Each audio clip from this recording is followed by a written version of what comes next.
we have what is the most biblically accurate Call of Duty Black Ops Commando ever built. And today, we're gonna talk about it. No response from Lever. We gotta move.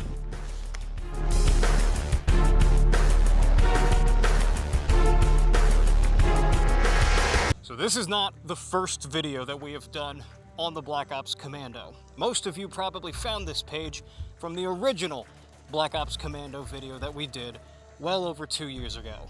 Well, guess who's back? Shady's back. And today we're going to talk about how we perfected this clone. From the front to the back to everything in between. This is going to be a fun one. It became your obsession. You spent years trying to build it. It was everything. Everywhere. Endor, 33 BBY.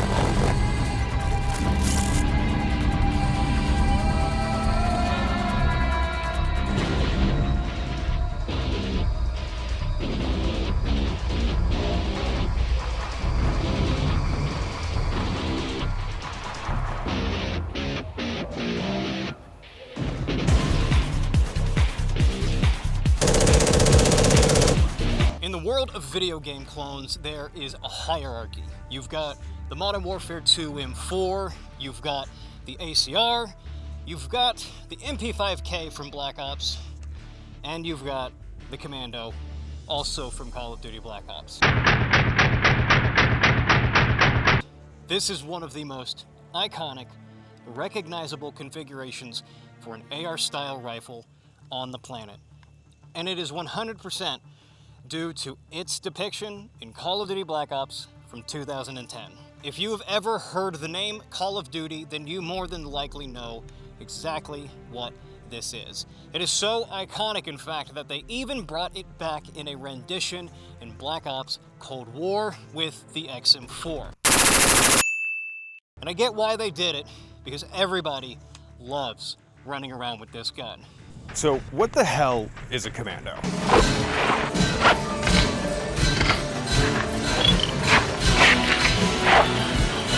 When it comes to video game weapons, you've got to remember one simple rule. The rule of cool abides. Game developers aren't building museum pieces. They're not worried about being 100% historically accurate. I know a lot of the times when we're building clones, we can get a little lost in the nuances of specific lasers and parts and mounts and stuff like that. But when it comes to designing games, if it looks cool, it's probably going to take priority. Call of Duty is the prime example of this. But here's kind of the funny part. The Commando isn't just some Hollywood rifle. It's actually based on a very real family of weapons with a pretty cool little history. I'm sure all of you are very familiar with this, but have you ever heard of the M16? The M16 is arguably one of the most prolific and successful weapons platforms of the last century. When it entered service during the Vietnam War, it was a huge departure from the heavy battle rifles that the US military had been carrying around. Now, fast forwarding a little bit, when this thing finally entered service in Vietnam, a lot of people were a little bit taken aback by it. Where's the wood? Where's the heaviness? It felt like a toy. I think it was like the Kenner rifle or something. Polymer, Bakelite parts, no wood stock. It felt very different than the M1 Garands and the M14s that people were running around with and used to. Lighter, softer shooting, and you could carry a lot more ammunition, which on paper seems exactly what anybody would want. But it became quite a burden when you had to start lugging that thing around through the jungles of Vietnam. This isn't exactly ideal for when you're fighting through a thick jungle and climbing in and out of helicopters, crawling through tunnels or moving with small reconnaissance teams hundreds of miles behind enemy lines. For your average infantryman, you were kind of stuck with whatever you got. But for those special guys, SOG, Rangers, they had one request. We just want it shorter. By chopping the barrel down, adding a collapsible stock, Colt made the first rendition of a CQB M16. These would be known as the XM117s, and then the Air Force had their own version of it, which they called the GAL 5. They became closely associated with the MW2 teams. helicopter crews, special forces, and commandos operating inside Vietnam and behind enemy lines. And those things would evolve into things like the Colt Model 733 and eventually the M4, Mark 18, which is where we get the craze of all of these 10.3, 10.4, 10.5 SBR barrels that everyone seems to be running around with. Gentlemen, we have to thank the sponsor of today's video, Oscar 4 Fox. These guys are bringing combat hooded shirts to the market in a bunch of different camos and colors such as M81. You can use the code TROOPER at checkout to get free shipping on any order. And once again, thank you to Oscar 4 Fox for sponsoring these videos. We absolutely appreciate it. Let's just go over the parts to this thing. We're gonna do this very list style. So up here at the front, what originally is probably a cut down moderator, we've got the PSA TIA muzzle device. This is actually built and designed to go on the Blood Diamond Car 15's TIA. This is Africa, being a reference to the actual film Blood Diamond. TIA? You can buy this either individually or it comes on any Blood Diamond clone that PSA is doing. Moving back, we have an 11.5 barrel. This upper is from Commando State Armory. We've got an 11.5 upper, and then what I actually went ahead and did is I sourced some original old handguards and grip. So we've got some old school, shiny, not that reproduction stuff that you see a lot of the times, old school handguard. And obviously, the most iconic piece of the Commando is the sling wrap. We have gone and tried to mimic the sling wrap as closely as we can to the size and look and feel of it. I'm not going to go ahead and leave it hanging off here because it just doesn't work that way.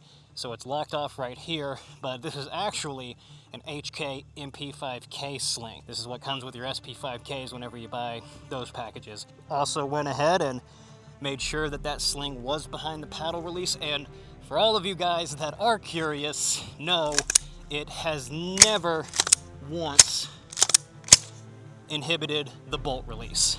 That is a pretty common misconception. It has never interfered with the bolt release. Now, if you put a huge sling on there, yes, it absolutely will, but not these slings, and not any of the slings that we've ever run on any of these builds. Now, here's the really interesting part that a lot of y'all probably noticed is we have a flat top upper receiver, sort of. I'm playing a little bit of a trick on you. So what we actually ended up doing to mimic the flat top look is we just took a Daniel Defense quad rail cover and chopped it and slid it on, snug up right up against the other most iconic part of the Commando rifle, which is the backward-facing rear Troy battle sight. This is Call of Duty's favorite battle sight, and it'll probably be put in more Call of Duties as time goes on. But for peak accuracy, we went ahead and we have the rear sight mounted backwards, just as God intended.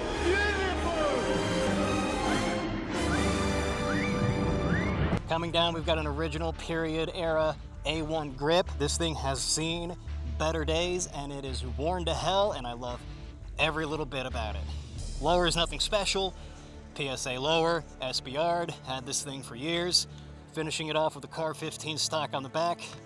And then the piece de resistance, the last thing that ties all of this together. The Brownells 25 round straight magazine.